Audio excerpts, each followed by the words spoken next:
And greeting folks, it's me again, back again with another video. Today this is part 2 of my reaction to 90s monster films, so I hope you enjoy. Like, subscribe, follow me on TikTok and Discord, and yes, go check out Marvel's videos, and I'll see. Let's get started, shall we? The Killer, Split Second, 1992. Split Second is an American-British science fiction horror that starred Kim Cattrall, Alistair Neil Duncan, and Pete Postlethwaite.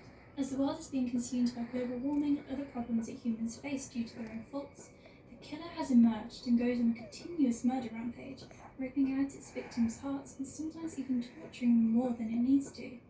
Policeman Harley Stone seems to have a personal bone to pick with the killer, as it had murdered his partner and even taken his widow as a hostage to torment Stone further. The killer is a 10-foot-tall humanoid creature that stands naked and has black slimy skin. It does not have any genitalia and its eyes glow red above a smiling mouth. Many believe that it has come around so that the world may finally pay for its sins, and has a connection to the Chinese calendar, as it arrives every year of the rat. Once it begins to wreak havoc, it does not stop for up to 25 years, and given how no guns or weaponry is advanced enough to defeat it, mankind must only suffer until the time is up. The killer's personal grudge against Stone is more like a sadistic game for him, whereas for the latter, it is his one and only chance of redemption after not being able to save his partner's life. The creature puts its mark on Stone and a few others, enabling it to make them hear and see whatever it wants, from wherever it wants.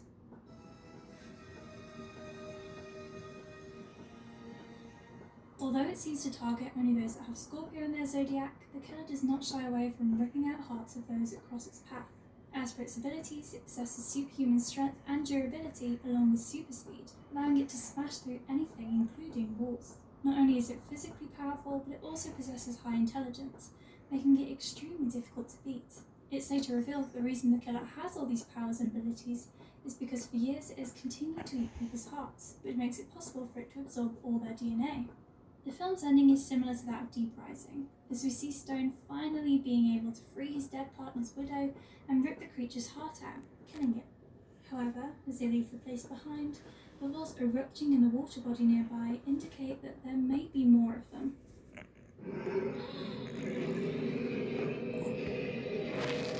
Foster, Metamorphosis, the Alien. Sorry, I had to adjust my camera, folks. Directed by Glenn Takachyan, starring Tara Lee, Matt Calise, and Diana Flaherty, Metamorphosis the Alien Factor was seen as an unofficial sequel to The Deadly Spawn. Both films were extremely low budget, and Metamorphosis is considered in the category of B-grade horror today. But despite that, it did not fail to give us a monster that had its own distinct charm to it. The film shows a government organisation running experiments on some alien DNA it has managed to get its hands on. The organisation is called Talos, and aims to discover how many different kinds of mutations can be created out of the DNA. Much like the recent Marvel film Venom, the alien DNA has a mind of its own, and manages to set itself loose on the scientific compound, killing all in its path. It is then left up to the daughter of a security guard at Talos to emerge as the hero of the film.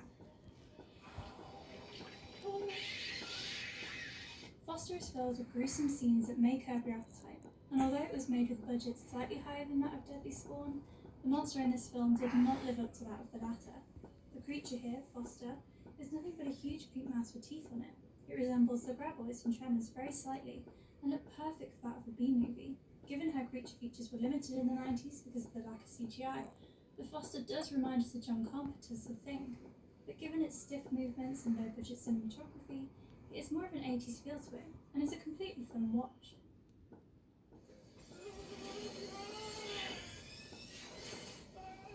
Langolier, The Langoliers, 1995. The Langoliers was a TV miniseries from 1995 that was directed by Thomas Lee Holland and adapted from Stephen King's novel 4 Past Midnight. This novella was a collection that consisted of 4 stories, one of them titled The Langoliers. The story follows a group of 10 passengers who wake up on the red-eye flight that they have taken, only to find the rest of the plane's occupants missing, including the captain. Luckily, the pilot was among the 10 that remained, and helped land the plane in an airport in Maine. On landing, they realise that the airport looks barren and abandoned, just like the plane was. One of these passengers, named Craig, suffers from PTSD due to childhood abuse, and has a phobia of a creature called the Langolier, which hunts down the lazy and irresponsible. These Langoliers are furball creatures with 3 jaws and no legs. They feed on time that one has already left behind or lost out on, and the passengers of the plane come across them because they had accidentally crossed over into a time rift while they were asleep. Mysteriously, they are able to fly but have no wings to propel that flight. And even though they do not appear to have any brain, eyes, or ears, they seem to navigate their surroundings easily and use senses as well as anyone. Craig's father used the Langolier as a myth similar to that of the boogeyman to stop his son from procrastinating or ever taking a break. But when Craig crossed over into the time rift with those other passengers, much to his horror, they turned out to be very real.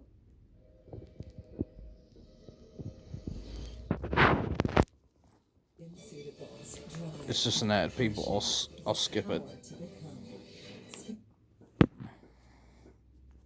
1994. 1994's science fiction film The Puppet Masters was directed by Stuart Orme and adapted from the book of the same name written by Robert A. Heinlein. The film starred Donald Sutherland, Eric Thorne, and Keith David, and follows someone called the Old Man who runs a CIA branch as he goes on to investigate with a group of people a flying saucer that has landed on Earth. Much to their dismay, they realise that aliens with abilities of mind control have landed on Earth and attach themselves onto people's backs to bind with their nervous system and treat them like puppets.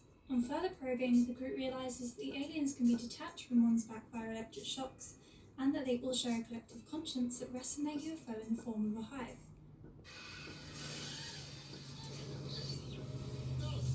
They soon resort to biological warfare after coming across a boy with a history of encephalitis, and his disease being the reason the aliens could not take control of him. The group breaks into the UFO and destroy the extraterrestrials, but one last remaining alien attaches itself to the Old Man. In an attempt to save mankind, he gets on a helicopter where his son blows him up along with the creature.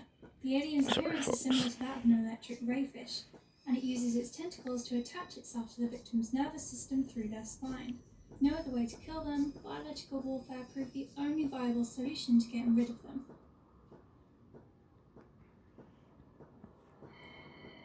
Idle Hands, 1999. This dark comedy horror was directed by Rodman Flender and starred Devon Sawa, Seth Green, and Eldon Henson. The film's title is inspired from the famous saying that idle hands are the devil's plaything. The film tells the story of Anton Tobias, a young stoner with his two best friends and a girl next door he has a crush on.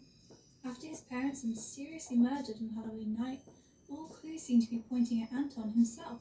Although Anton is confused at these accusations, he does not get much time to process as he soon kills his two best friends, Mick and Nub.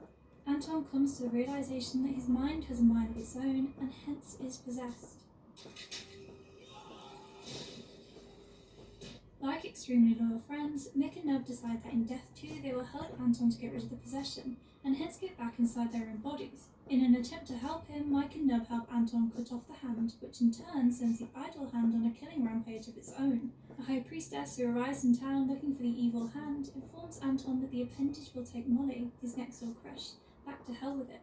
While they all try to stop and save Molly, the hand kills many people. In a comedic ending, we see Anton, Mick and Nub getting stoned to gain some strength before finally putting an end to the hand. And as Anton blows the smoke towards it, it loses control, dropping to its demise. In a freak accident, Anton is crushed by a car that his friends accidentally drop on him from above and decides to stay back on Earth to be with Molly. Mick and Nub get their happy ending too, as they are finally able to go up to heaven.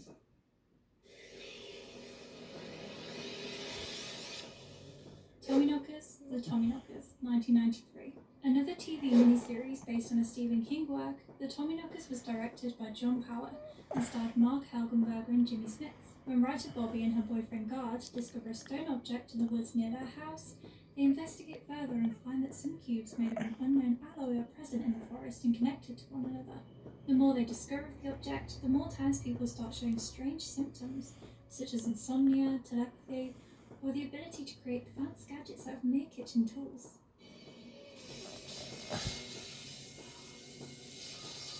Everyone in town starts getting very creative with what they are doing, except Gard. He believes the metal plate he got placed on his head years ago because of an accident is what is preventing him from gaining the abilities that others are. However, things soon go from weird to dangerous, and some of the folks start to go mad and rave about something called Tommyknockers.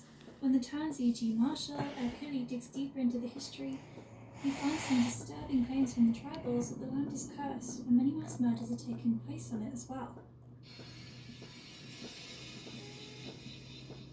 As the film's storyline unfolds in layers, it seems more and more complicated, and soon Bard and Anderson realize that the town is atop a huge alien ship. When they dig deep enough to reach it, they find a little boy named Davy who had gone missing some time ago. The aliens, or the Tommyknockers, are draining the townspeople of their life force. Bard and Anderson drive the ship above the ground, and before the townspeople who are still under the alien influence can stop them, Bard drops off Davy and Anderson and flies higher above. The ship explodes in the sky, and in a tragic ending, we see Anderson looking up and being able to hear God recite some of his poetry. Anyway, folks, that concludes today's video. Hope y'all do enjoy the video. Like, subscribe, follow me on Amino, TikTok, and Discord. And God bless y'all, and I'll see you in part 3.